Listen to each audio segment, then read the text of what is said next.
So I blogged, and now I'm about to vlog. Um, I'm going to read you something that I just typed up on my blog, because I do have a blog, and nobody reads it.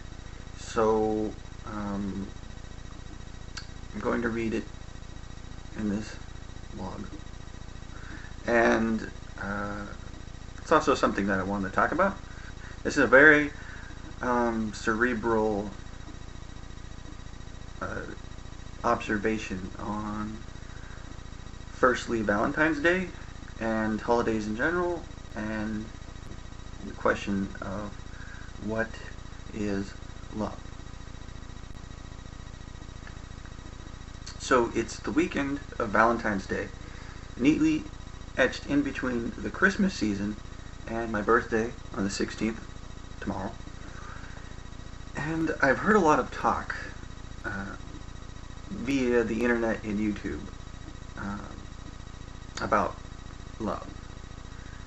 A common issue people have with Valentine's Day and any other holiday for that matter is the exploitation of the appropriate theme of the day by commercial enterprise. It's a valid argument, if not a cynical one. So let's not allow the commercial sector to diminish the values that we hold dear. If love is important to you, then every day of the year is a potential holiday. Therefore, during these popular holidays, I am urged to reflect on the past year, relevant to the theme of the day. So, if I take the time to consider what is love, and how I've displayed love throughout the year, I am more likely to celebrate life and love on a daily basis, and not just on Valentine's Day. Now, cultural traditions and social pressures can interfere with our personal reverence by insisting that on these special days we should drop $1 or $2. But if you make a daily effort to consider what is most valuable to you, this sort of influence becomes irrelevant. That's why, for me, a holiday is primarily a date marked for reflection. So, I offer my reflection to you on what I have learned about love in the past year, and this also involves what I've learned in years going way back. So the main question here, I'm asking, what is love? For me, there is a difference between being in love and sharing love.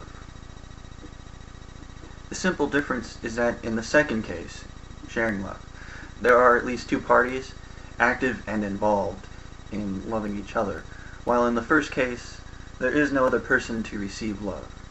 That's being in love.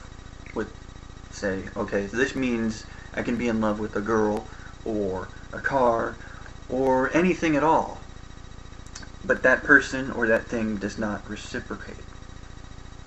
Therefore, being in love is not love at all, but attraction to a need or from a wanting. And confusing that with love means you cannot receive it in return. Attraction is fine, natural, even pleasant, and, well, desire is usually disappointing. So I think love, and sharing love, is the product of dedication and trust, both of which require consistent, selfless action, not attraction to a fantasy. And only when those two factors are met and recognized equally can two people share love. Another issue emerges, however, when love itself becomes the desire.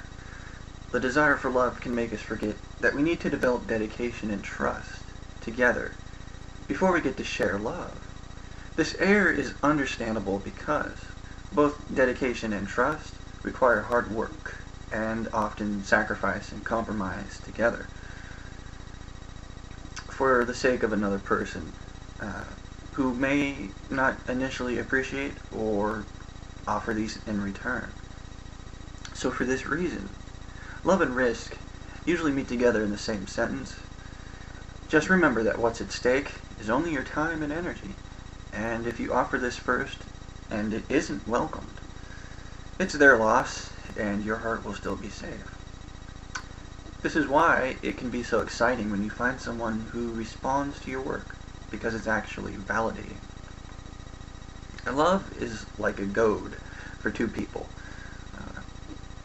working together, each trusting and each dedicated to whatever service is needed from each other. Love is the result of our selfless efforts, the energy that makes us, the energy that moves us when we feel like giving up. Now keep in mind, I'm not only talking about couples and romance, but of family and community as well. So the better question now is, what is dedication and what is trust? Make a holiday out of those values.